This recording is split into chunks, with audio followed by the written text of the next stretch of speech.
Hello, and welcome to the Painters Motivating Painters review video for September 2024.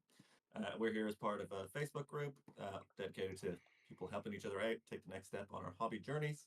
And as part of that, once a month, people can submit a finished work and a little blurb so that we can provide constructive feedback to try and help them to just take things up a notch. So we've got a bunch of lovely entries this month. First of which is going to be by Rundon, looking for some general feedback, trying to do like make it faster and more achievable to do armies. So this is like really, really good standard for armies, to be honest with you, London. So it's very, very hard to say, everything's a trade-off in time, and it is a question of what's the most effective use of your time and that kind of thing. But like this looks really, really strong overall. So if this is what you're going for your army, they're gonna look amazing. Like there's a lot of stuff that, you know, like you don't need if you're doing an army, you don't necessarily need to have, the decals on every horse and like the additional the checkering on the purple and the white on the scarves and things like that. Like that's all really, really great standard. So like I'd say this is like kind of like display army standard, if that makes sense. Like they look really good on their own. Whereas, a lot of the time when people are painting an army, they might paint, say, like this unit up to this high standard. They have other guys where they're much more basic because they're kind of hidden in the back ranks. So that could be an option for you.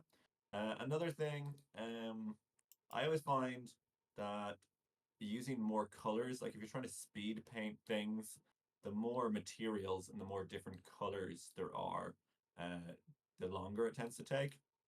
So these guys look like they have their own kind of colors, like the purple and gold, but then each guy has like the green. There's a guy with the green coronet, and there's the guy with the red demon face and things like that. Um, and that's cool, especially for like this unit of knights where they have their own heraldry.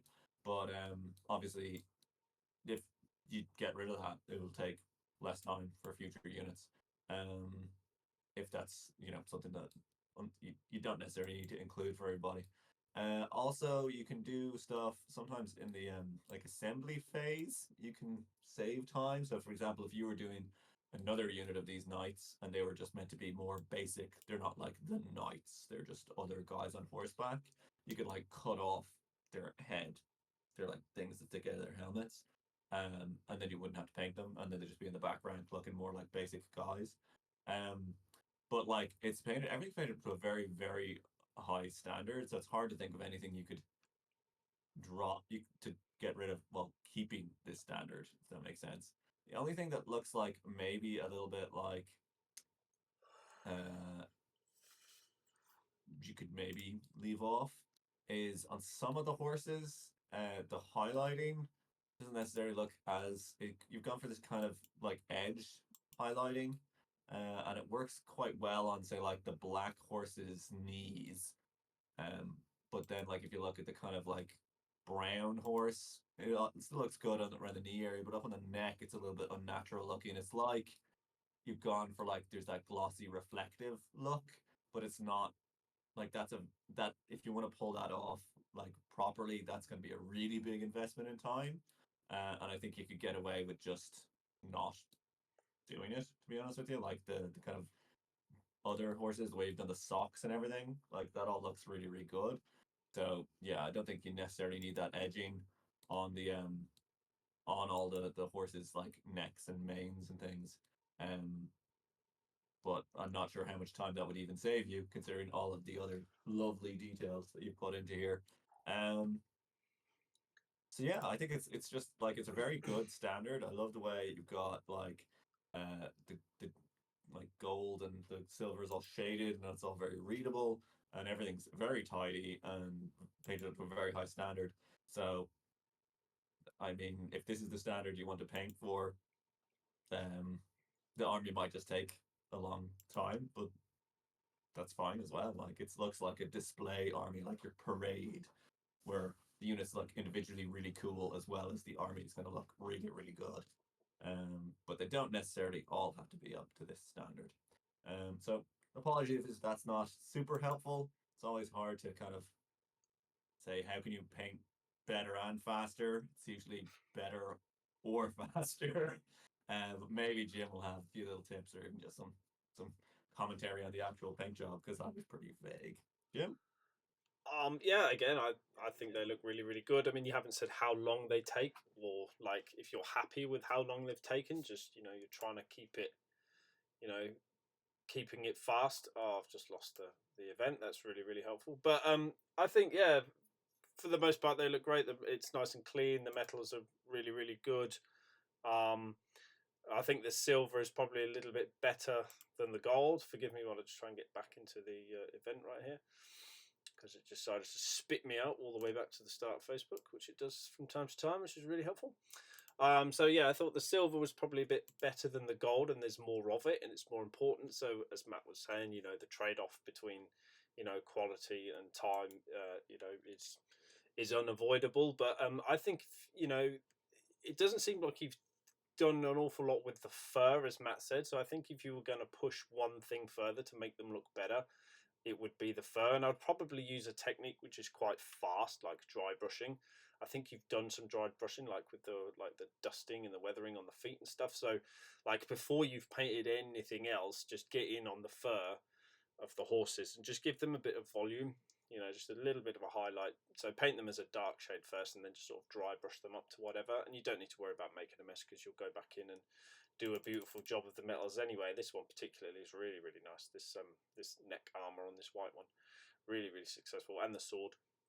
So that all looks great. I thought the other thing I picked up was some of the fabrics have got a bit more attention than others, which again, not necessarily a problem if you want to make more standout than others, like a captain or whoever has got a bit more detail. That's absolutely fine.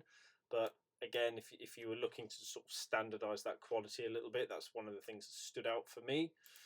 Was the fabrics, and then there was some other, like some of these inlaid details, like this S on this bridle is really, really nice. But then the sigma in this scroll is a little bit less so. So I just go and tidy that back up with some black, because that's quite an important part of the model. It's visually attractive. It's a banner. It's a standard.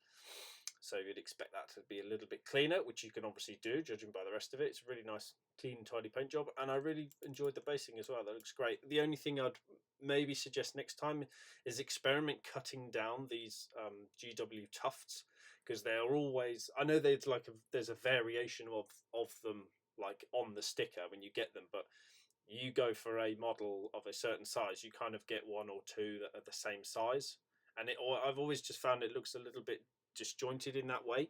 Nature's a lot more random than that. So just take a hobby knife or whatever, and just cut them down into like in half or into thirds or whatever, and just dot smaller ones around. For some reason it just sells better. It's like a better scale.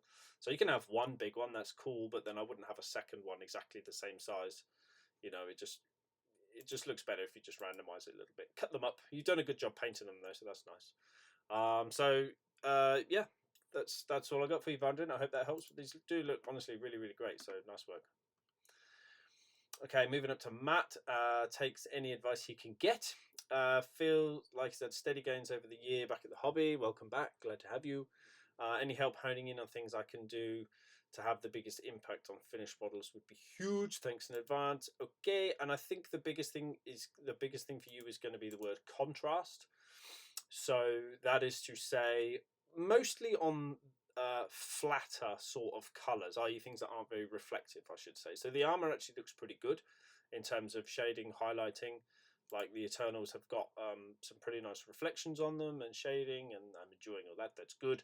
But Beasties, not so much. They're a lot flatter, and they obviously have very pronounced muscle structures. They are going to be throwing big, deep shadows on themselves, and obviously the fur is probably quite short on these things, and they have like, it's a lion body, isn't it? So on a griffin, so it does have quite a healthy sheen on it when they're sort of apex predators in their prime. So you could definitely push the highlights up and try and be a bit more deliberate with where your shadows are going. It looks like you've gone for sort of shade paints in the recess, and it's kind of just pooled there, and there's a dark splodge, and that's that. Thank you very much. Try and actually um, learn the technique of sort of glazing in and layering the shadows. So you can either start from you know what, a mid tone and then work your way down to it, or you can actually start the beast off as a very very dark color and then layer everything else up. Either way is fine. You know, both have pros and cons. You know, you could argue till the end of all time of which one's better. You'll never really get to a solid answer. So whichever, but yeah, I just think a bit more volumetric highlighting on the beasties would be nice. The scales look a lot better. Scales, sorry, feathers on the griffin heads look a lot better. They've got really good travel in them. Dark lines separating, nice bright highlights. So that's all good. The beaks and the eyes and stuff, they all look really cool. I like how you used like a brighter sort of fur color to differentiate the beak from the head. I think that's a really, really nice touch. So well done there. Same as what I just said to Verendon about the tufts. Try randomizing the shape of them, cut them down a bit, change the colors ever so slightly, because they're just sort of all the same size. You see what I mean? So, and they are actually quite big as well, like in scale. You know how big this is. So just try and chop them up a little bit. That always looks a little bit nicer. What else did I have? Yes, the bowstring. Now this is not your fault at all, and Matt hopefully will agree with me here. Like, this is one thing that Matt's taught me to pick up on stuff like this. Like, the scale of that bowstring is completely ridiculous. That is as wide as the bow itself at the top, and it just makes absolutely no sense, none whatsoever. So I would be coming in here and cutting that out completely, and then just as a, you know, moving forward in the hobby, you know, learning to adapt models, change them, improve them. You could do it on all sorts of stuff, but bowstrings is the one for me recently. Snap that baby out and change it for a piece of straight metal wire. It will look so much better, and then you can just paint it black or a dark brown or whatever. It will always look better than that, which is just far too fat. But anyway, none of that's your fault. It's just a tip to make things look a little bit more realistic. And then the last thing that I had was the base rim. So it's make or break on a really decent paint job. This one isn't horrendous, but still there is some over spillage and like dirty scuffy marks and stuff. So yeah, if you could just tidy up that base rim, that will help a lot as well. And maybe a little bit more variation in the color of the dirt that's on the floor. I get it's like a sort of arid wasteland that he's going through, like a red desert, and that's cool. But just a little bit more color variation would be cool to break it up. Would be nice. But other than that, yeah, recently back into the hobby and smashing it. To be fair, this looked really really nice. It's clean, it's crisp, and you know the attention's where you want it to be. And I like how you've balanced the color scheme as well. So a lot going right with it, Matt. So thank you for submitting, and I'll hand you over to the other Matt now. Yeah, I was enjoying not like going every time you said Matt because when I hear it, I'm just like, oh, my turn. But yeah, Matt Howell, great job. I kind of agree with Jim's last point, or to expand on it more. I think the number one thing for me that you could improve the look of this model pretty quickly would be the base. Just some washes in on top of this like texture paste you have, washes into the tufts as well. Just get more variety. You can just like get thin out a bunch of like whatever, like brown and purple and green or whatever washes you want, reds, and just blend them kind of wetly on the base because like, you know, it's soil, it's gonna have all sorts of different colors and hues going through it depending on what was growing there before and how damp it is and how tossed up it's been, and that kind of thing. Because it's not much effort to do that, and it's a huge volume or area when you think of it. Like the models are painted really nicely, and then the base is like not as nice, and you're like, well, you know, when you see it, it's nearly because it's a chariot base. It's like whatever a third of it is the base, and then along with that, you might look into getting like some pigment powders, or you can use washes as well to get this like red earth up in the wheels because it's churning through this desert and the wheels are perfectly clean, which is a little bit odd. But that would just take it up another notch because like the paint job, as Jim has said, is very good. The bodies of the lines are always trickier because it's just not as much different like panels and stuff, and you're trying to get nice smooth transitions. It looks like you did two different kind of styles. One of the beasties has like is kind of two-tone ish. It's got like a different shade for its lower body and the top. I think it might just be the photos. I think that's probably a good idea. And you could even expand it more if you give them like a white belly and then like in like their kind of like groin area where the you can see the like muscle wraps up. You can have that like white as well to show that they have like a white underbelly because that just again breaks up that area and makes it much easier to like paint because if it's all kind of one color, you need to make sure that the volumes really speak out quite well. But yeah, really great looking chariot to be honest with you. So thanks for submitting. Hope that was of help. Look forward to seeing more from you in the future. Now we've got an even newer painter, Steve, man with many names here. I'm gonna call you Steve. It's the Emperor of Man. I thought it was said Emperor Man for a minute. I was like, that's a class name. It's Emperor Man. Emperor Man. My favorite superhero, I've heard Emperor worse. Man. I've heard worse superhero names than Emperor Yeah. Man. Cool. And thanks for the extra photos. They make it a lot easier for us to judge things. So, um, good color scheme, first of all, like gold and red, all very regal, very cool. I like the way the fire's got this kind of like almost like blue green and red. Looks like it's a gas flame or something. It's quite cool. The model, I don't know if this anyone else would pick up on it, but it annoys me that he doesn't have a pommel to his sword. Like he's holding it and there's nothing like sticking out this end of his hand, which is really like just weird for me because swords don't look like that. But anyway, that's completely aside. It's nothing to do with the paint job at all. On the paint job, I really love the way you've done the tufts on the base, like how there's so many of them and they're like all different sizes, like we were talking about, and like popping up and wrapping around. It actually looks kind of like out in the west of Ireland, you get this thing where soil erodes away and you have these like tufts of plants that are like growing around. You see the gravel that's based underneath it, so that's really cool. Um, the gravel you have, it's a little bit weird. How there's like steps in it. I wasn't 100% sure. Is this meant to be like a natural thing, or is it like an ornamental garden where the steps are meant to be there? But then also he has like these feet humps that are like part of the figure that also have gravel on them. So I'd say go back in there, put on another layer of paint, and just and then drop more gravel or grit and just conceal all of that. Because it looks weird to have these like natural elements, but it's kind of like just juxtaposed with these very straight lines and things. You could also look into like texture paste, like Matt using his previous one. That's really nice. You can like shape it well, and then you can drop grit and stuff into it. And using different kind of sizes of grit can help if you don't want, because again, this looks like an ornamental garden. Whereas if it was like a stream, like a or like a part of the earth where like water had run through it and torn up all the vegetation. There's going to be all sorts of different sizes of rocks and dirt and stuff in there. Um, yeah, and then you could also alternatively just clip these little basing foot thingies off the guy before you put him down, and then you wouldn't have to worry about it. You but like hiding it is fine, but you want to just hide it a bit better because it looks kind of like I don't know, he's standing on two cakes or something. Um, the paint job is generally quite good. I like how like tidally everything is picked out. There's not a huge amount of overspill between the different areas. I think you could definitely have more shading in the gold with just washes like Agrax Earth Shade or like brown ink, or sometimes people use purple for gold, depending on the kind of atmosphere you want to get. And it'll just really sink into all those because he has such a nice, like filigreed, engraved texture all over his armor. It'll sink in around all those shapes and kind of call them out a little bit better.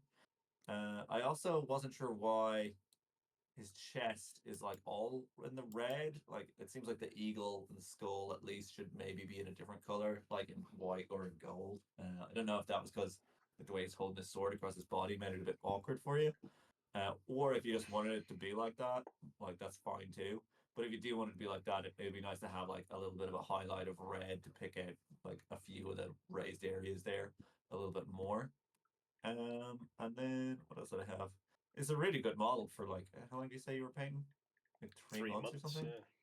yeah. Yeah. So like yeah, like really great base. And look forward seeing you progressing. If you can progress this much again the next 3 months, and the next 3 months after that, geez, you'll be a pro in 2 years or whatever. Jim, do you have anything you want to add? I'll keep it simple because you're so new in it. There's so much to learn with this hobby, and it's so brilliant. in so many ways, but it can be a little bit like overwhelming if you just get bombarded with information. So I'll keep it really, really simple. Just pick out the next two techniques basically to learn. So as Matt said, shading. So experiment with shade paints, contrast paints, speed paints.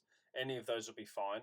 Just to give it the separation and the definition, so you can see where one surface ends and meets the other one. And then the second would be dry brushing. So that will be what you do after the shading to then re-establish that base color, because the shade will knock it down a bit. And then after that, you would then put a higher highlight on it, so to give you like this volumetric, this travel of color.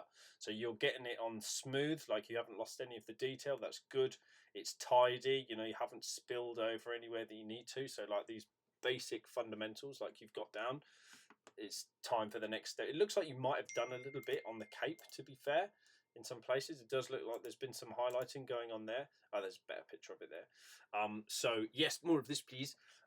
Especially with metals, because they're highly reflective surfaces, obviously. So that travel between the high highlight and the low shadow is always more prominent in metals. So go, have a go at that. And also, if, as Matt said, it was tricky to get in there. I don't know if you've heard of it before, but you can paint stuff before you fully assemble it. That's absolutely fine. It's called sub-assembly. It's really useful. You can either just use a little bit of blue tack or something to stick something on temporarily, like if you're doing like spray primering it or something, or just to get things back together to have a little feel of how things are, coming along. And then you can obviously just pull it off, or you just use the tiniest little dab of super glue. So I put super glue down on a little plate or something, and then just get like a pin or a paper clip or something, and just dip it into that little puddle that you've made. Tiny little dab of super glue, and then if you need to take it off afterwards, it snaps right off and it's no problem. So good luck with those, Steve. Looking really good. Keep it coming. Come back next month, show us more.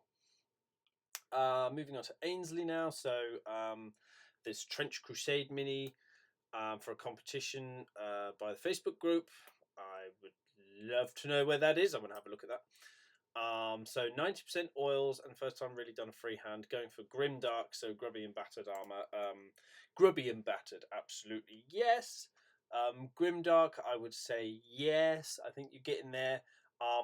Clean and clear and well defined, not so much. So you can still have all of those things, but I think it's lacking a bit of definition. So if you were to go back in now, I mean, you said you've used 90% oils on this, but for me, like, oils really define everything really strongly, and I think that's what you've kind of lost a little bit in your process somehow, is the separation between all the elements. I like the color palette that you've used, like the weathering colors, differentiating fabrics from metals. That's all really good. Like settling him down onto the base as well, using the similar sort of colors. That's all good. But there are some metal elements on here that I would expect to be a lot brighter. I'm assuming that the gun, like the gun barrel and the magazine and sort of, the firing mechanism at the top should be shinier. His armor as well doesn't seem to be quite as bright as it perhaps could be. So maybe go back in with some acrylics just to re-establish some of those highlights. That'd be good. And definitely get back in with the dark oils and re-separate some of this stuff out, because I do like the highly grubby battered feel of it. I think you've captured that really well, but like I say, just the definition is lacking now, that separation. For the freehand, I thought that looked pretty good. That's incredibly tiny. Don't ask me to tell you what it is, but it's some sort of humanoid with bloodied limbs, and there's some sort of holy element to it. I mean, I'm not particularly into religious icons of any sort, but it looks kind of like a religious icon to me. So that's all good. I like the way that you've done the base as well. Nice tidy black rim, and it looks like freshly muddy and also old, dirty, grubby. So that's cool. Like the blood streak going through there, that's awesome as well. So yeah, really good. Just, did I have anything else? No, not really. No, got it all. So yeah, thanks, Andy. Over to you, Matt. Yeah, it's cool. Definitely hits the grimdark look. He looks like he's been in eternal war. it's always a little bit tricky now when you do something with so much weathering to show that everything's covered in like the same grime and muck, but then also actually have it like defined properly. You'll always see this in like films where like someone gets like muddied up, but it's like, oh, it's like it's right under their cheekbone there, so it just defines that a little bit better. You're like, why would it be like that? And the answer is because it just looks better that way. And in reality, like once stuff gets covered in like grime and filth, it gets very hard to tell where one material ends and another one begins. And that's something that we are often looking for, in our minis because they're so small and it's hard to read it. Um, so yeah, it looks like what you can either do is like do shading and highlighting to bring back the contrast between two elements. Like if you look where his say coat like runs over his knee pad, where it's hard like from the front view you're like, is that more of his leg? Is it his coat? Like it all looks like the same stuff. You know what I mean? And then similarly, like his hand on the gun, like the hand, like the glove is a little bit darker, but it's all very similar in tone. So you can either like really shade that like crease in there, and then do like highlights on the gun metal leading up to it to show us like, oh well, it's like an undercut, like they're two separate items, and they're touching each other. And you can also look at like thinking about what the base color of the objects are and kind of adjusting that. So on his say right foot where he's stepping in this like greenish goo, you have the green goo on his foot and the green goo on the ground. That makes perfect sense because like he's just trod in it or whatever. But that gives you way less separation than on the other foot where he's stepping into this red like bloody mess.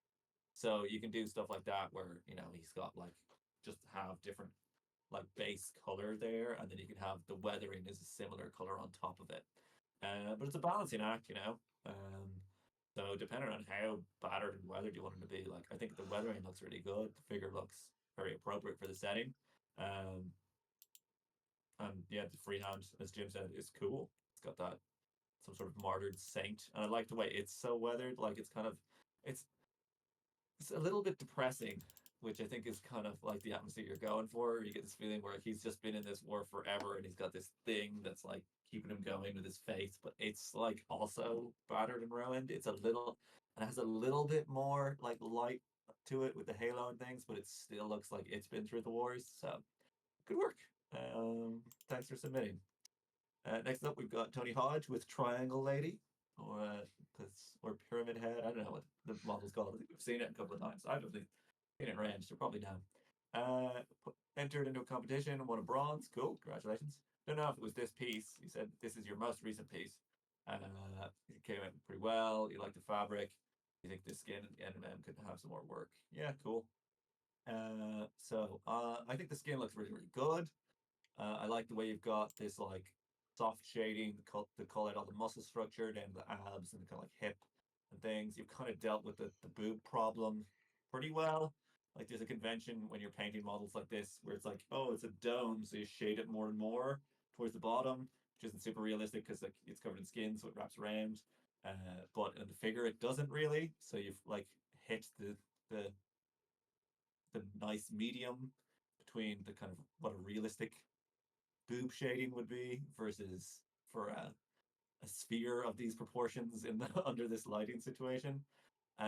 You have a few little tiny specks of dried paint on like your right hip there. It kind of happens when you're working with a lot of skin tones. So you can go and take that off with a razor blade.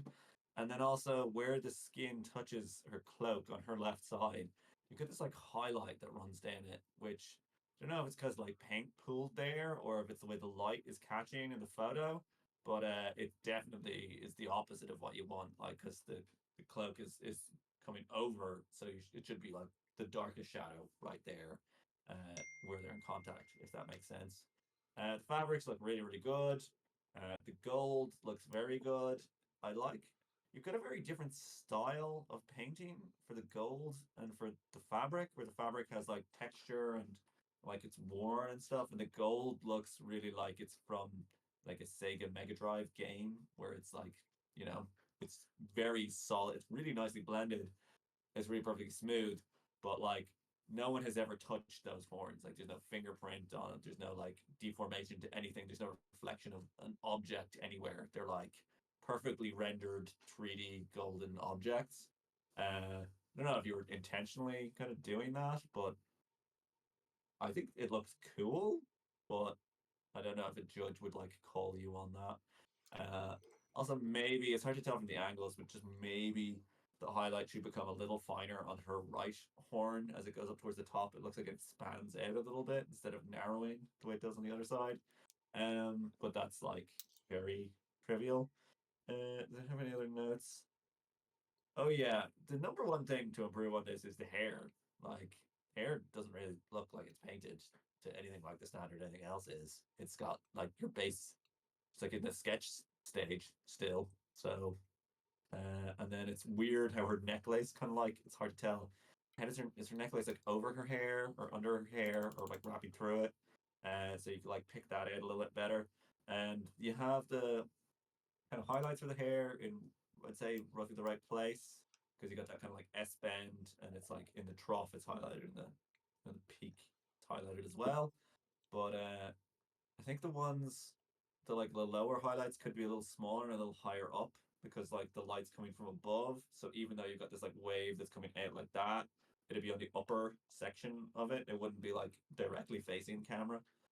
And then the last thing I had to say was I wasn't 100% sure whether her like beads that she has running across her chest, if they're meant to be on like some sort of black backing material, or if they're that's just meant to be shading that's around them. Like it looks more like they're on like a black string, but like some of them have a black line all the way around them, and some of them only have a black line on the top of them, and I found that a little bit confusing.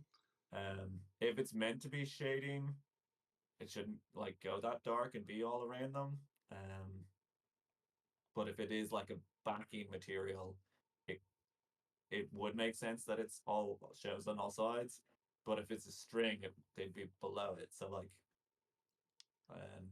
yeah, I don't know if that makes any sense to you, but it's just something that I picked up on looking at the figure.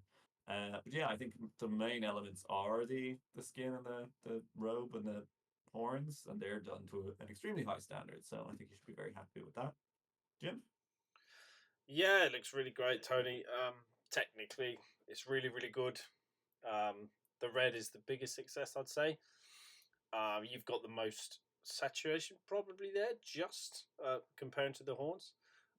You've not specified what color like that's meant to be. If it's gold, I'd say it's probably a touch too yellow.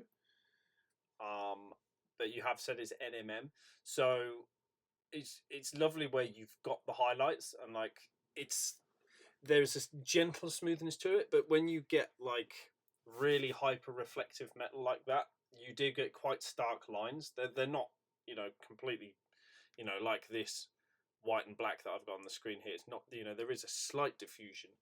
Um, but you could still push more secondary reflections in there. So for this one, the best way I think to push another reflection in there is in the middle of this super dark shadow down here, is have from about here a red reflection to show where the light has bounced off. This is like advanced NMM now, but I think you're ready for it. Yeah, where it's come down, hit the red fabric, and then it's not going to go all the way up because it's just not going to be that powerful. But it would be like in this bottom, I don't know, what's that, fifth of the horn on both sides. That would really, really make it sell as metal as well. So great job on the horns. But I don't think you need to change the tone of them. I'd leave them like that. I think it's fine. But if I was going for gold, it wouldn't be quite that yellow. But yeah, I think it still sells as a metal. So that's very good. The skin, I thoroughly enjoyed most of it. Well, the vast majority of it, to be fair. I just think that you've lost a bit of saturation in the shadows. So, like in here and under her hoops, it's more saturated on the neck, which I noticed, and the face, which is better. So this sort of shadow definition is better than what you've got going on here. So just add a little bit more richness to the shadows under there, and I think that will push things up a notch. But like the way you've highlighted the skin is perfect. It's a lovely tone. You could smooth it out more if you wanted to be hypercritical. Like female skin has got incredibly soft transitions between it, and your blends are pretty smooth, but you could go more. Like it's better on the breast. That's a bit smoother. There's a little bit of a harsh line here, but like where you're getting up to like your higher highlights, it's a little bit more scratchy on the body. But that's hypercritical because I'm zoomed in on a computer here and being hyper harsh. I bet in your hand that looks absolutely amazing. So and sort of from this, even when you zoom out of it, But if you're going to go competition and go high, they literally get a magnifying glass out and look at stuff. So you got to be that pushy with it. And you did say highest level I can, so I'm being really really critical with you. Anything else? Yeah, I agree with what Matt said about the this black lining that's around here. I think that's a little bit too harsh. So, but again, I can't quite make out in the picture whether there is like a strap there, like a leather strap that they're on, or whether it's a very thin string of beads, as it were. But it just looks like it's this separation line's a little bit too thick. It's better at the top, but then when you get down to sort of here, it gets a little bit fatter. Same on this side. And that's pretty much it, to be honest. The hair, I thought you could maybe smooth those out a little bit and maybe just go slightly higher with the highlights as well. But on the whole, like when you zoom out and look at it, it's a wonderful piece, really really good, Tony. So thank you very much for submitting. Right, Duarte with the latest bust. Any CNC appreciated. Thanks for continuous effort. So this is really cool, fun guy. Nice scheme to it. I love what you've done with the yellows and the greys, particularly that buttery smoothness to it. That's very very good.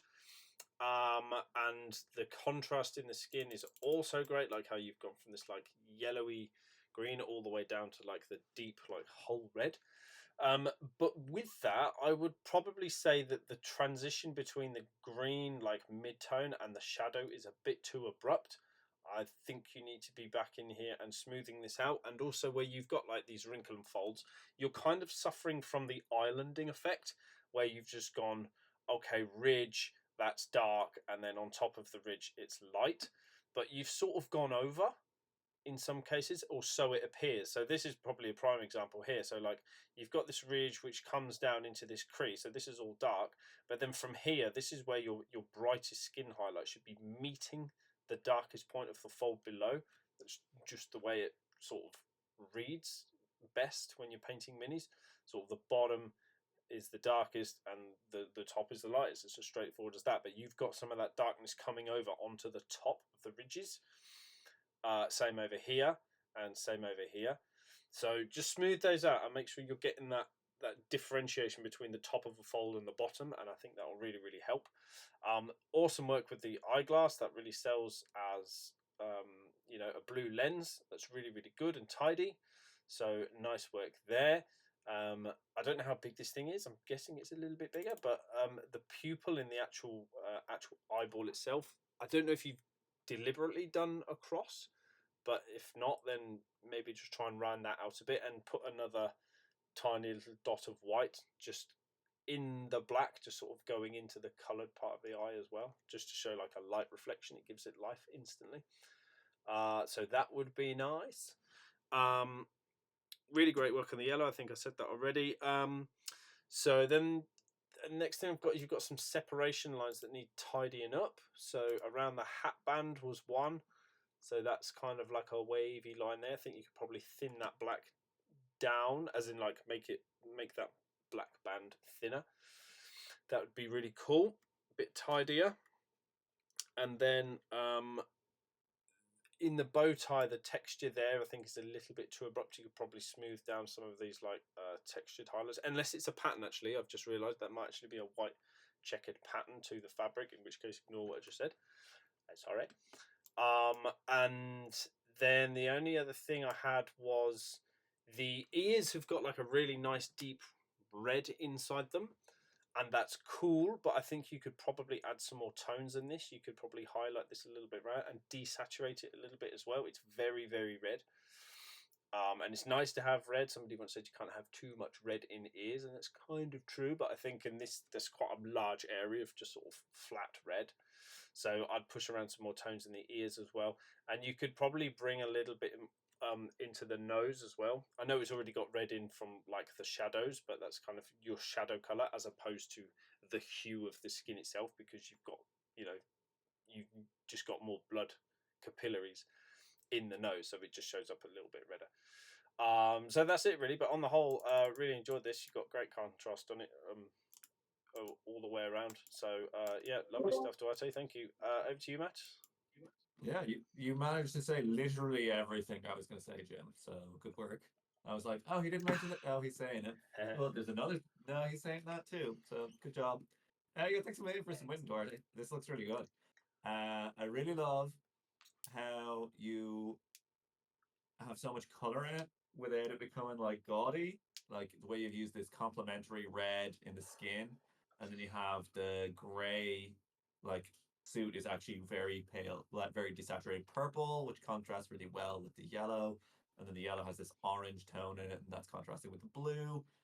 It's just really, really great work. So I think you should feel happy with that. I think I don't know if Jim said it, but in the inside of the ears, it might be nice to have like some pink maybe in there as well, just to show there's like different tissues.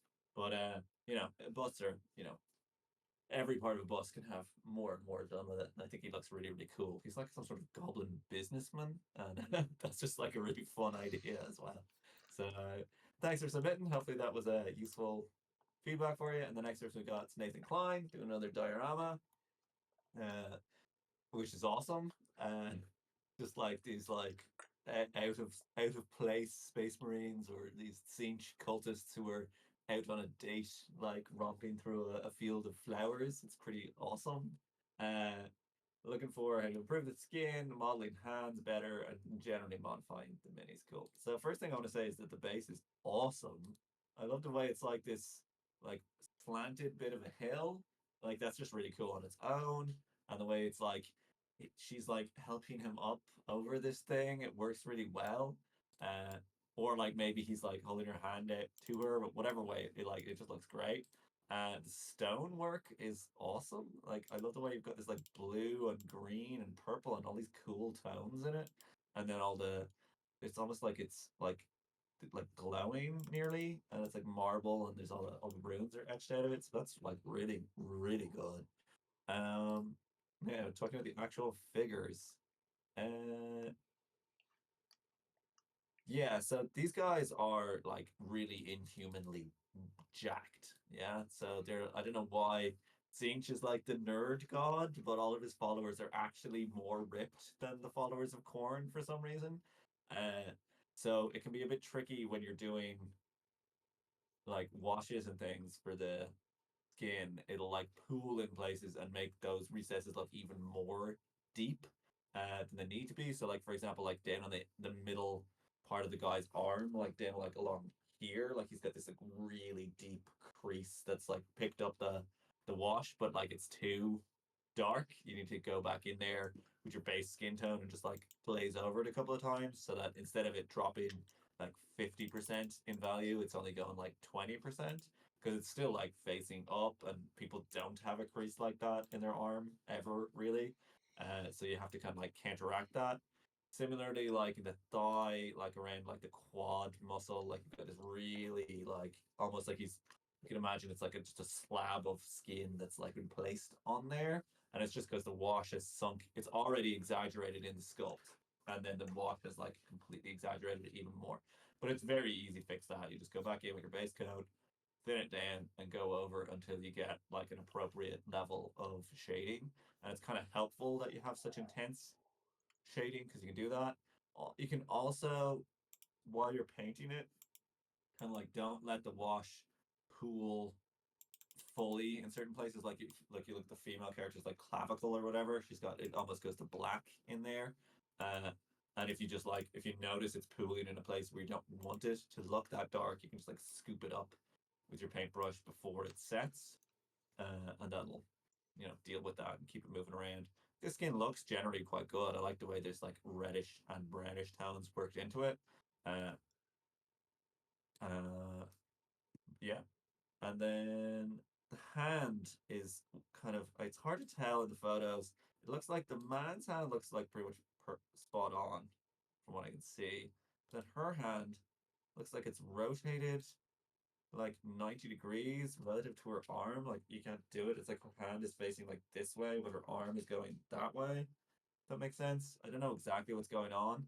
I assume these guys had weapons and you like cut them out. Um, Sculpting hands from scratch is like one of the hardest things you can do. Like his hands are really complicated. So if you can like hide it somehow, that's always a good option. Or if you can use the original sculpt like as much as you can, like picking figures like where you have someone who's either like they're holding like a flame in their hand and you cut that out and then they've just got an open hand. That can be a good shape. Um but like I don't think it really detracts that much from the overall diorama. Like you have to zoom in. Like you can clearly tell like they're holding hands. Something when you zoom in, you look at it you're like, what's going on with those fingers? It's almost like that AI art problem. We're like, why are the fingers like this? But yeah, and the paint job is also quite nice. I like the way you've got like the kind of freehand lightning on the shields in that purple tone, and then you have these green gems that contrast with it really well. And I think, then you have like the cold color white on the robes, which is also really nice. So I think a lot of really great stuff going on in this diorama in general. Uh, Hopefully that was of use to you, and Jim's going to have a little bit more to say, I'm sure now. Not a great deal more. I have to say the slanty base presentation method was awesome. Literally went wow when I saw that straight away. So never seen anything like that before. Very very cool. Hats off to you for that. Love it. And with the skin highlighting, so Matt explained it pretty beautifully. But the problem is called islanding, where you've basically got, okay, that's a raised bit of skin, so that's bright, and that's a sunk bit of skin, so it's dark, and skin doesn't highlight like that. So as Matt said, you've got to be a bit more deliberate and not just rely on where they pull. So he's absolutely right with that. But also in general, like the tops of the model could be highlighted brighter than the lower bits, not wildly so, because they're still upward facing, they're still sheeny, you know. But you also didn't say what kind of skin tone they're supposed to be. We don't know what what sort of base tone they're meant to be, so it's hard to kind of say how to improve it. There are some parts of it that look really good, like on this ankle, on the top of this foot, and down the side of this leg. That all looks really nice. It's just where as Matt said, where you've got this really heavily sculpted muscle structures. It's just gone a bit crazy with the sculpting and made them a bit over the top, and then yeah, the the shade paints all catch up in there. But yeah, generally, dry brushing is a good way to set them out. So do a base tone, wash all the sort of underneath crevices, and then just start building up dry brush highlights, and then you can go back, glaze, smooth it back over. It's a nice way to do skin. It's quite quick. It gives you a tiny little bit of texture. If you've got your dry brush slightly damp, it works better than absolutely dry, because that will leave too much sort of artifacts of texture behind that you probably don't want. But if it's sort of just slightly damp, then you will get a nice smooth dry brush blend up from it. But yeah, other than that, like it's really striking. I like the colors. I love the way the white fabric turned out on her chest. That looks absolutely awesome. His is a clothed second on his sort of sarong loincloth thing. That's really really nicely done. The green gemstones beautiful as well. And yeah, just this whole theme of things being out of place. I'll be honest, I've not seen it before, but I'm going to look into it because that does look like a lot of fun. So yeah, I hope that helps, Nathan. Thank you for coming again. Love seeing your work. Your dioramas are awesome. Okay, Eben is back. Looking for Flame OSL feedback for the Beholder. So yes, we love talking about OSL. So trying to create the whole off-screen campfire, off-screen night sort of setting, like moonlight. So you have that sort of dual light source.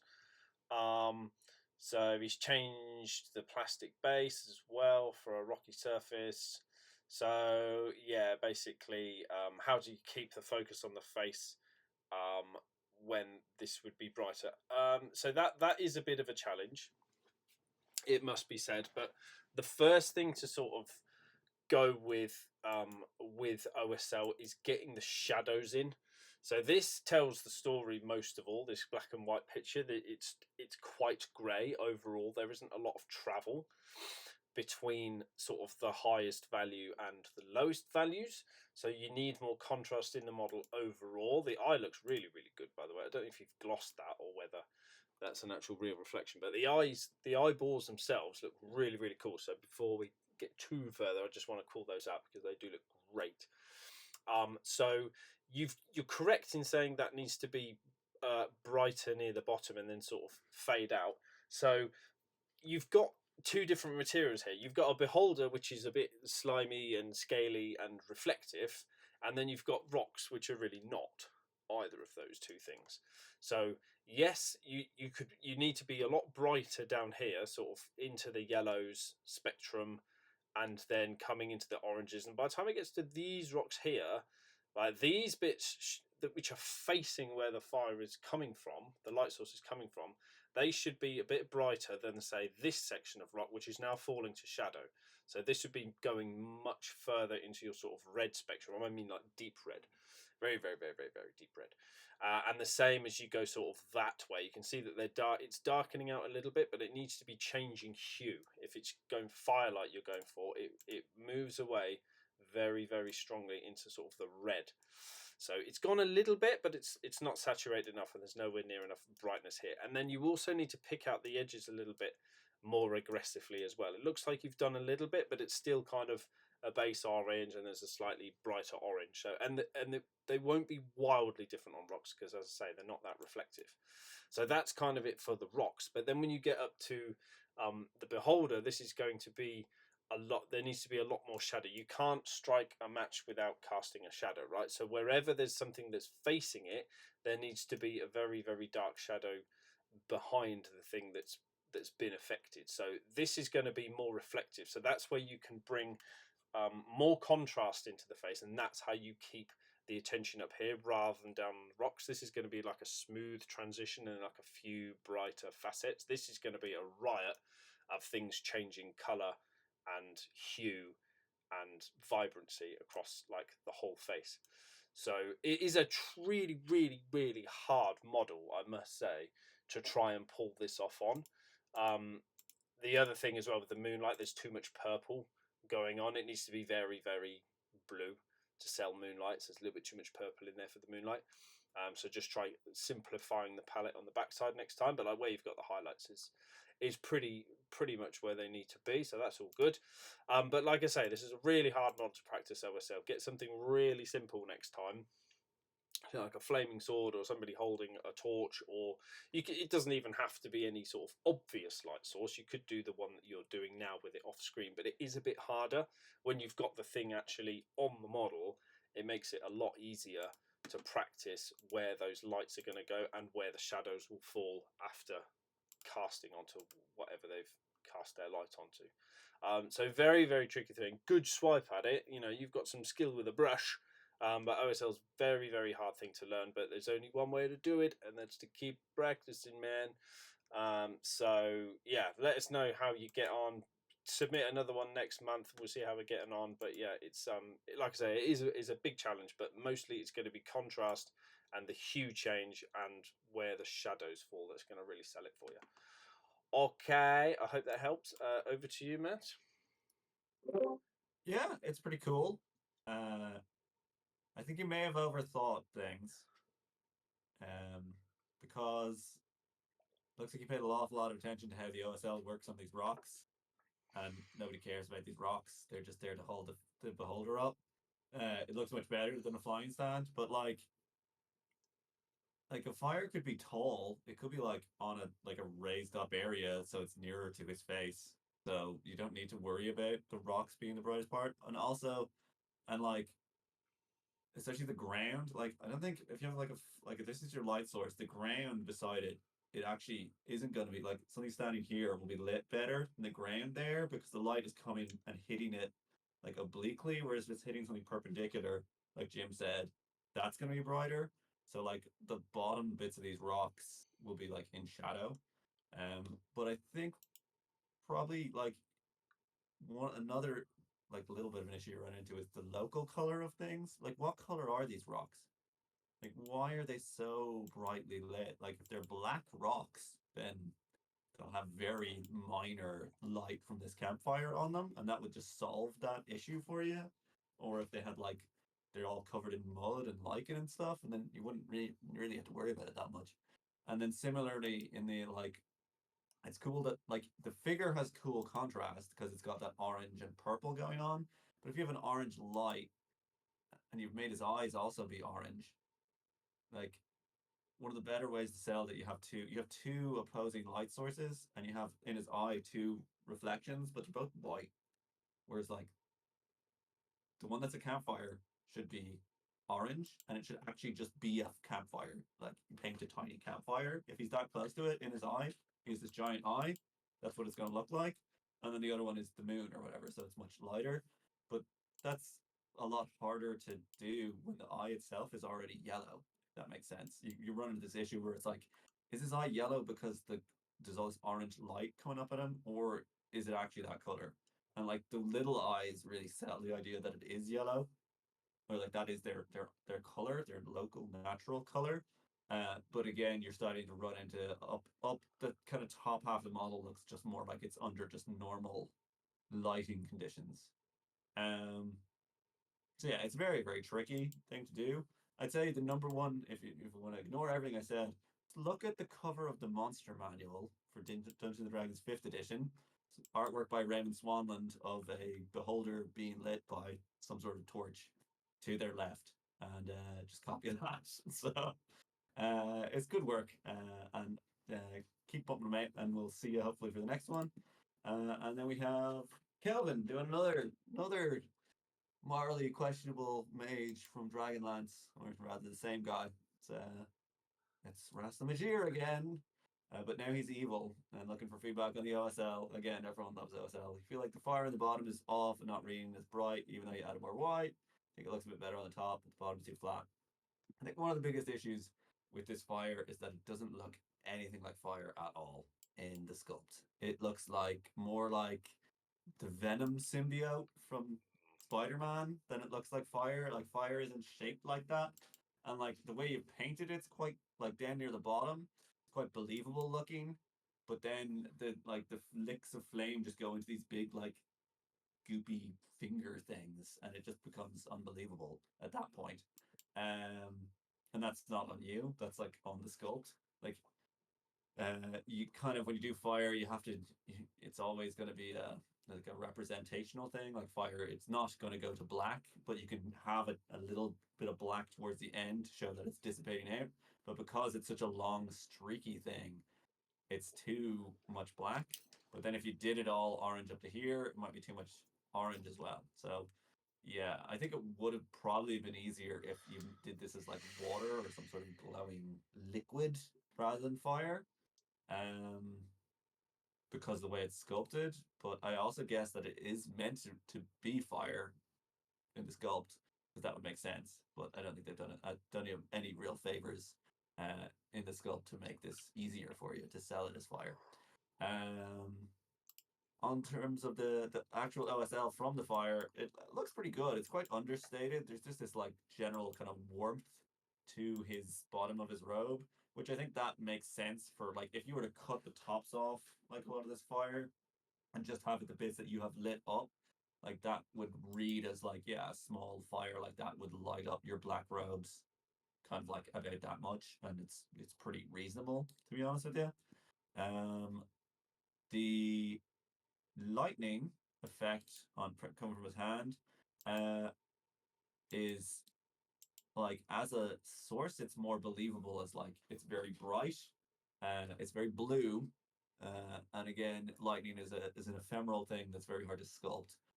But I think the way you have the light cast on his like sleeve and on his hand looks very good. It, I think the way it is on the top of his arm doesn't make a huge amount of sense because like he's holding his arm like this and the light is coming out that way. But you have it all on the top of his shoulder and like the inside of his sleeve, where maybe a few of those like strands bolts of lightning would cast some light back there, but we'd imagine the main source of light is going to be in the palm of his hand, and then his actual arm is going to cast a shadow up him. And you've got to bear in mind that the overhead light source is just there. And you're like, lightning during the daytime, not especially bright looking, So it's competing with that. So I think pretty much all all of the OSL on the top of his arm could go, apart from some of the folds that face towards the lightning. And it'd be a bit better for it. And then his face looks really, really good. Like really good. I kind of wonder, are the highlights in his face like brighter than the actual lightning though? And it doesn't really look like, because he's got that gold skin tone, doesn't look like his face is lit by the lightning. So again, we've got this kind of situation where he's in daylight, and then he also has fire, and then he also has the lightning. That's going to make it a lot more trickier to kind of sell those. Because when it comes to OSL, generally, you either want to go really subtle, like it did in the bottom, or you want to go like the complete opposite, where it's like I'm holding a torch and it's the only light source. Because when you start getting into multiple light sources and how they interact with each other, it just gets an order of magnitude more complicated for everyone that you do. Um, the enema or the gold on the robes looks really nice, and he also has, like, it looks like, is it TMM gold for his necklace? I think that looks very good, and his staff again is nice.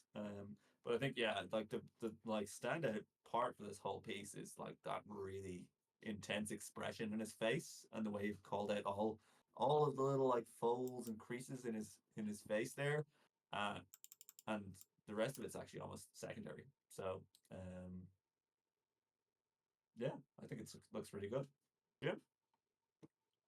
Yeah, agreed. Very aggressive sort of ambience to the lighting, which I really really like.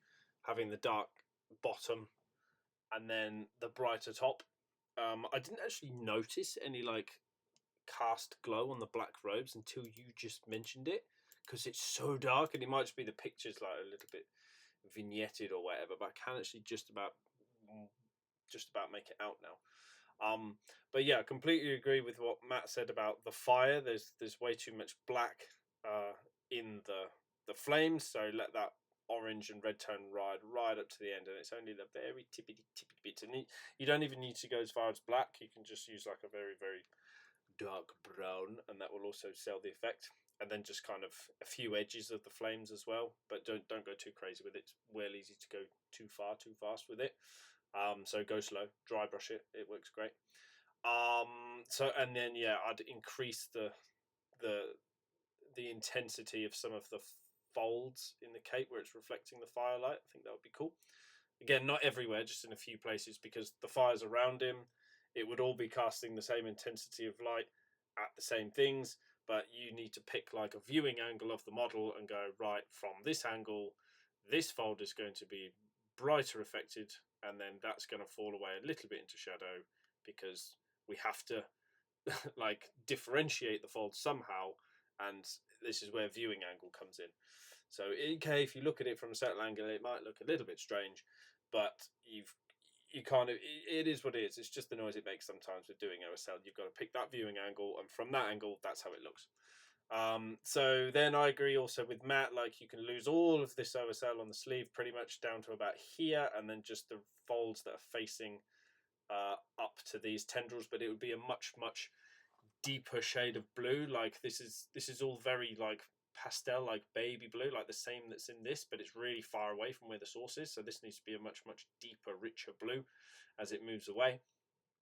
That would be really really helpful. But anything that's sort of anything north of like his elbow, really just lose that OSL completely. Just keep that as the normal black folds. And then you could probably intensify like the source of it, like no, sorry, not the source, the like where it bends a little bit. Like if you make, you just need a little bit more travel in the magical lightning or whatever it is, a little bit. There is some sort of modulation there in the color, but I think you could increase it a little bit. Great work with the face and the metals and this green flask that he's got hanging off him as well. All very successful. Gold looks great as well, so awesome work there. Like I mean, the OSL is obviously the biggest challenge. It always is. It's a very, very, very hard thing to do. But yeah, just strip it back, simplify it, and hopefully you'll get a lot better with it. Good luck, Kevin. Thank you very much. Please come again. Over to Stephen Banks now. So working on fine lines and vibrancy this month. Always wants clean and sharp transitions. So yeah, good clean lines on this. There's awful lot of lines on this, which you've done really, really well in being tidy with it and keeping things where they need to be. I do think you could bring the vibrancy up though in some places, like the rider and the actual slug, snail, beast thing as well. Just with brighter highlights. So there is some stuff going on there, but I think you could just in a few places just raise the vibrancy, because it's kind of a lot of color in a lot of places with a lot of lines, and it ends up being quite busy, like to try and read as a model. So just picking out a few things that you want the attention to be slightly more. At the minute, the attention is here because it's like this pattern and it sort of coalesces into the middle, so you're like just left staring at this complicated funky snail shell, but there's a whole rider up here and he's got a weapon, and there's a whole beast here, and there's this stick with this little dude. So I'd probably tone down the shell if you were going to do this next time. I mean, it's cool, like showcase of your skills that you can do something like this, but on a model like this where there's like all the attention's here, and there's this thing popping out of the tree here as well, so there's all these other elements that are kind of getting lost, if you see what I mean. So like yeah, it's just a bit of a challenge keeping the attention in the right place, I think, for this one. So another thing I've got is you could push your shadows a little bit more in the skins, just to help define the muscle structure. Maybe change the tone of it a little bit as well in some places. Got big beasties always look better when they've got a bit of variation to their tones. So you've got like the body, the face, and the legs, like all the same sort of green. So you can try and break them up with a more neutral color. Makes it a little bit more easy to read as well. What's belly, what's leg, what's sort of chin, face. You know what I mean? So there's a bit going on with the lips, I've just noticed, which is exactly what I'm talking about. So a little bit more of that. So like this pink tone, you could maybe incorporate that into like this wibbly wobbly ridge that goes down here, or like round the knees of its many legs, or something like that. Just break up the green a little bit. Same with the goblin. You could have the skin colors. It's not a goblin, is it? It's a green mystical thing. I said goblin, sorry. So where it's got nose or ears, fingers, elbows, knees, bring those flesh tones into it to sort of, again, break it up, differentiate it, but it makes it more readable, because we expect to see red areas there more, because in general life that's what we see. So the mind is just wired to recognize that sort of pattern, if that makes sense. Makes it a little bit more readable. It might translate onto the beastie quite nicely as well. So just try that one out. And then for the wood, I thought you could step it up with the wood perhaps next time.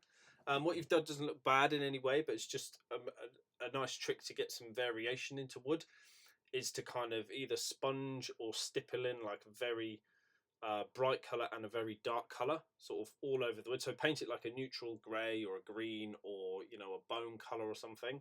Just flatten it out, establish some shadows, and then stipple or sponge in a very high color just everywhere, and then a very dark color everywhere, and then stain the whole thing with like an ink or a wash or something. It works really, really nicely. I think I use Vallejo skin wash, but I think they've got a wood one as well, like wood tone or something.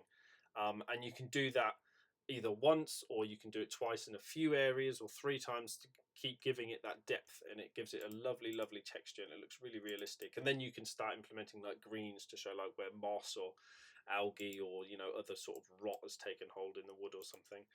But yeah, it's just a nice trick to get a little bit more variety into it.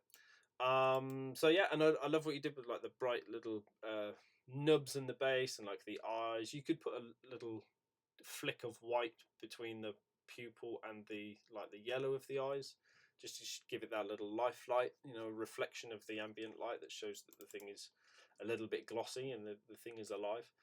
But yeah, it's a fun piece. There's plenty to keep discovering as you look around it. So yeah, it looks really good. I'll hand you over to Matt now. Thank you, Stephen.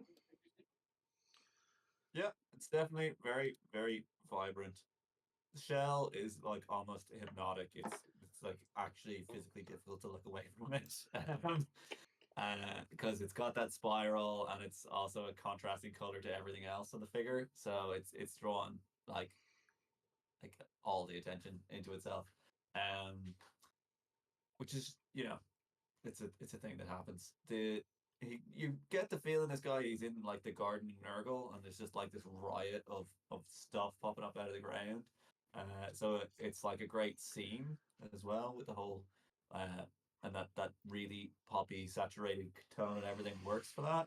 But as Jim said, makes it hard to read, and also because everything is very high saturation, it kind of you have no contrast of saturation really. You've got this like brownish red thing here for that he's sitting on, but otherwise, like stuff like the eyes being yellow don't stand out because the green is so bright as well, and like the purpley pink is so bright. Um, so like while it makes perfect sense for this slug to be this bright green color and the ground it's standing on to be the same color, kind of like compositionally, it would probably work better if his underbelly was like fades out to gray, and then you get the green again below it. And then similarly, think about like where you need to have pop colors. Like this little Planto guy, I think draws more attention than the rider because it's red, and it's like the only instance of red. Whereas if his eye was red, he'd draw more attention that way. But it's a very busy model anyway, so it's kind of hard to make the viewer look where you want them to look, unless you really strongly control where the color and the saturation goes and everything. Uh, but if the idea is that he's in the Garden of Nurgle and everything's just running wild, it's like 100% selling as that. So good work. Thanks for popping your figure up for us to look at. John Adams painted as some sort of goblin witch. It looks really good. Two things that stood out are the lack of texture on the cloth and the shrunken head needs more work. All right. What did I have to say?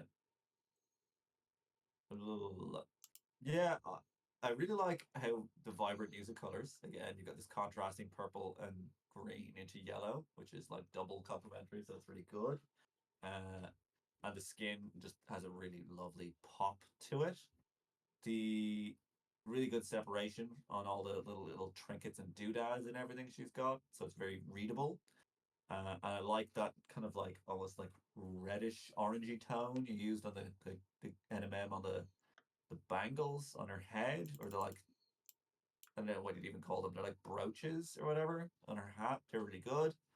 I think the fabric is pretty fine, to be honest with you. I don't think it needs a huge amount more texture. Like we can tell it is cloth because it's got this patch woven into it, and then the rest of it's pretty subtle. But like, you know, if it's actually well spun woven fabric, you can't see the strings at a distance. So I don't think that's like necessarily a huge issue.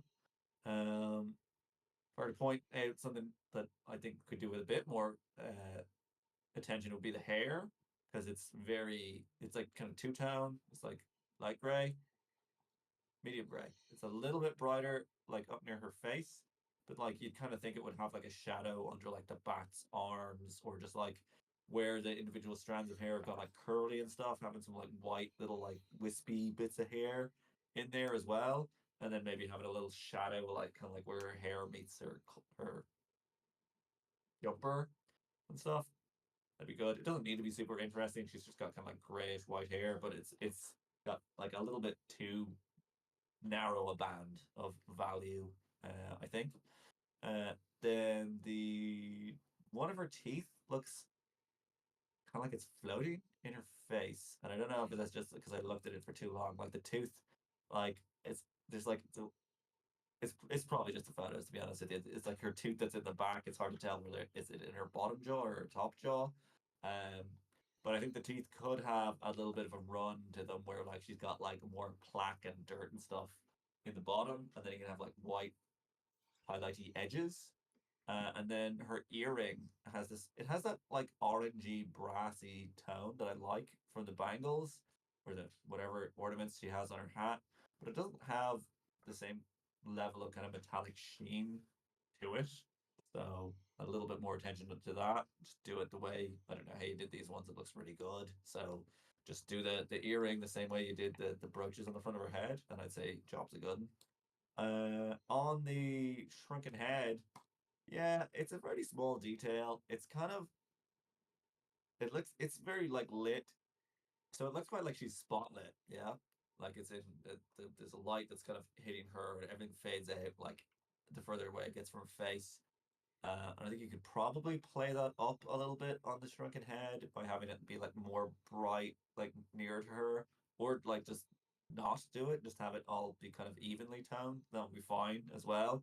But at the moment, it's kind of like it looks like it's lit from a slightly different angle than the way she's being lit. Like she's being lit from like over here, and it's being lit from like here or something. Um, but like it's a relatively small detail, so it wouldn't require an awful lot. You could even just like throw on a few highlights on that cheekbone, and I'd say you could probably call it a good. And I really like the way you did the skin tone and the eyes on her weird like bat buddy. It's really cool the way you get that like texture worked in there, and the way the orangey yellow eyes kind of reflect some of the tones that are in her. So I think it looks really good overall. Jim? Yeah, really good. Love this. Great contrast. I don't think the texture or lack of um, in the fabrics is much of a problem either. There's a little bit there, but you know, you could maybe push the. This is what I was a little bit. I wasn't sure if the head scarf thing looked a little bit flat. Um, but I kind of see what you could. I mean, I'm zoomed in here.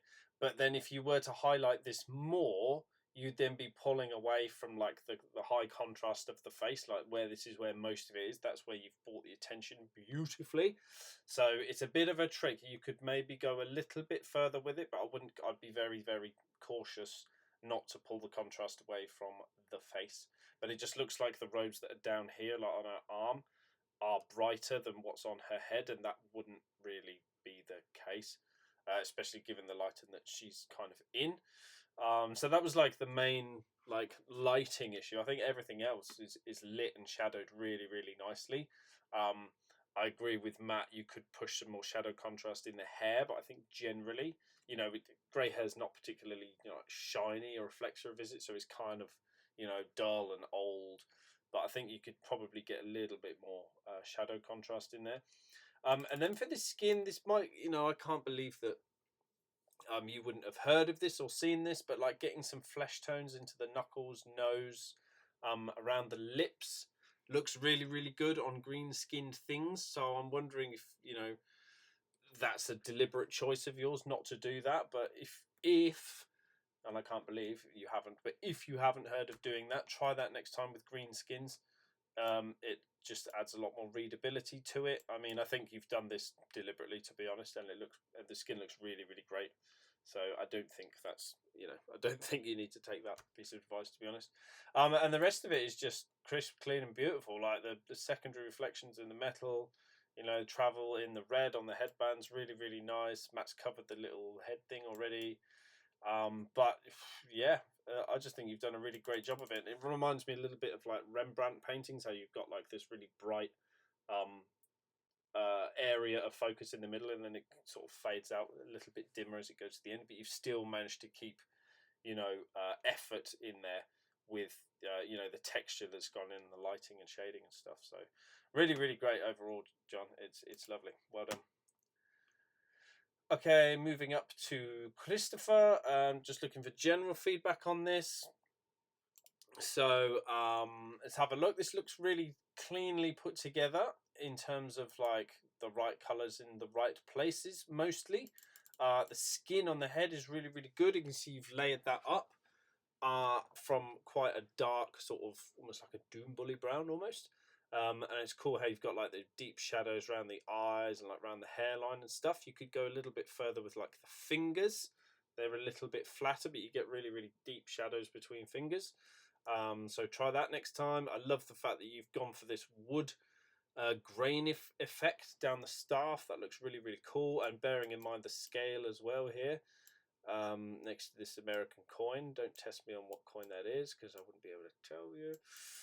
But like for this scale and like the basing, like that's really, really, really nice basing anyway. But at this scale, that's even more impressive. So that's cool. I don't know what. I don't think that's painted. This red like streak of magical, whatever that is. I think that is just a piece of red plastic. So that would be cool if that was painted, because having not painted things on a painted mini never looks right. So I would argue next time it's hard to tell. Forgive me, like the photos are a bit blurry and sometimes I can't really tell, but I think that's just a piece of red plastic. But paint that thing, man. Put some more contrast in it, because yeah, it looks, even if it's not, however it is now, it looks just like a red piece of plastic. So paint that baby up. Give it some of the volume that you've got, like in the purples and the blues. You've got some nice travel going in there. So that's really, really nice. The leather things are pretty good. I just think you've got slightly too much jump between like the mid-tone and the highlight. I'm going to be harsh and like really, really zoom in, and it's really, really close to the wood tone as well. So these details kind of merge together a little bit. It looks like exactly the same colors. So like, is that wrapped in leather or are these pouches made of wood? Doesn't really particularly sell. So there's myriad things you can do with leather. Obviously, I mean, I love just to paint the thing like a very bright bone color and use Citadel's snakebite leather contrast, and then work in some more highlights on top of that. I think you get a great tone for leather there, and it will differentiate it nicely from that wood. But that's just the way I do it. That's one of the few times I use contrast or speed paints is to do leather, but it's just because of the richness of the tone in it. I just think it's brilliant. And then the last thing I had really was the I think it's meant to be gold, but if it's gold, I think it's a bit too yellow. If it's yellow, then next time start painting yellow pink, like quite a deep dark pink, and start layering up your yellow from there. You get a really insanely nice shadow tone to it that way. And the thing with the yellow is it's kind of weird because it doesn't really, it just gets more yellow as it goes into shadow. And if it's like a highly reflective thing, like these like metal bits that are on it, it obviously just goes pretty much to white. So you get like the yellow is like more in the shadows, but you can still, as it's a miniature, you can exaggerate the shapes and you know, the volumetric highlighting of things. So using a rich pink is a really, really great way to start it off. And then you can pick out some edges a little bit more. You've got some shadow contrast in there, which is cool, but I think you could brighten up some edges. But if it is gold, it's way too yellow to sell as gold, I'm afraid. So keep it more in like the ochre tone. So there's paints called like Citadel is like Balor Brown and Zamizi Desert, and I think there's some other brands. I think Vallejo's got peanut butter ochre or something, or deep ochre, something like that. Stay away from yellow. You can use yellow as like a very, very faint like filter or a glaze after it's all sort of said and done. But if you're going to NMM it, you don't want to be touching any yellow paint until right at the end. And like I say, it's a very, very gentle glaze. So whichever it's meant to be, I'm not sure if it's supposed to be yellow or gold. So hopefully one of those two approaches will help you out. But like, oh, and what you did with the beard is really, really nice as well. How you've got that shadow contrast around the ear and the cheek. I just think the beard was a really, really successful part of it as well. So just need to call that one out. But yeah, keep going, man. These look really, really cool. So yeah, show us some more in the future. Thank you very much, Matt. Yeah, really great, like level of detail put into the figure. Really nice color scheme. Yeah, I think the kind of transparent thing, it's kind of cool, but you always have this issue when you have transparent elements on your figure that it looks like so drastically different from the rest of it. That's going to put some people off. But I don't know, you might be able to deal with that a little bit with like washes and things, but at that point, then you start repainting it as well. I definitely look into like up the head of staff, like where it's kind of interacting where this flame is coming out of, doing something there where like the flame like transition to like a darker color or something, like just some washes just so it doesn't look like, oh, here's a paint figure and then transparency just like appears there, if that makes sense.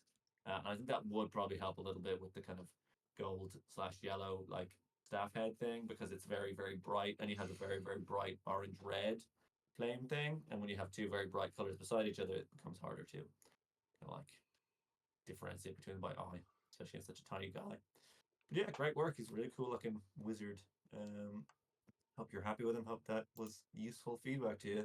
Next, we got Susan Rose Willis with this moth that we saw. It was in the whip chat. But yeah, very unusual figure.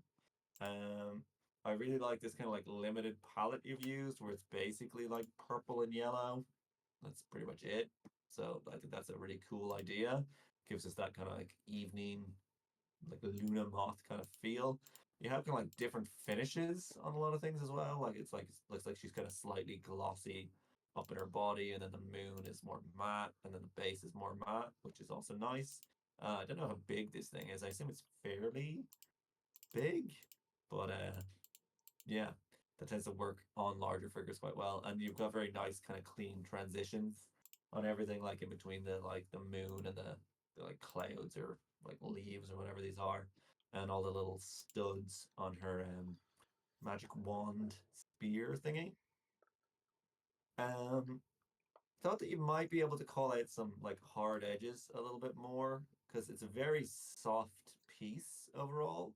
But there's certain things like say like the carapace on her back has all these like ridgy plates, and like if you had just like a gray light, very light purple like tick like an edge highlight around the edges of those to show that they're like hard and reflective and maybe a little bit worn as well, that would be nice. And then also the gold and the metals in general, there's a nice kind of metallic sheen to them, but they could have a bit more shadow in them. Because one of the things that happens when you have metallic paints is they tell us the scale of the object, because metal only reflects like the based on what size it is. So you kind of need to exaggerate. Like in her spear, we can see that like the upwards face and the right hand side as we're looking at it is brighter, but you need to push that more. You can use like washes or shades into the bottom face and the left face just to make it more shadowed, because if it was that big in reality, it would have more travel of light and shadow to it. Um, and it looks like you have kind of like on some of the beads on her staff, there's like bronze and silver and gold. Um, and I'm not sure it's doing anything for it. Like wouldn't do that personally, because I always think that like having less colors wherever you can is a good idea, just to keep the composition as tight as possible. But it's not like detracting from it in any way. So if it's something that you like to have these different metallic paints in there, then work away. It looks fine. It looks cool. Um, and then yeah, the base is really cool, and it's a really interesting like presentation, the way it's like on this stand, but then it also is its own stand kind of thing. So I think it's a really like novel piece, not like a lot of stuff we'd see in the group. So thanks a million for submitting, and hopefully that was of help to you, Jim. Yeah, I'm fascinated to learn how you painted it. Like, how did you hold it? Because it's so tall. Like, you was just rubbed with the paint. You must have like started from the top and like work your way down and varnishing things constantly. Like, it's really really tall, isn't it? But I love the mythical feel to this. Like really iridescent paint, and oh, I think it. I don't know whether you've. I can't tell whether that is an iridescent paint or you've done it. Like the effect is awesome. It's really really good.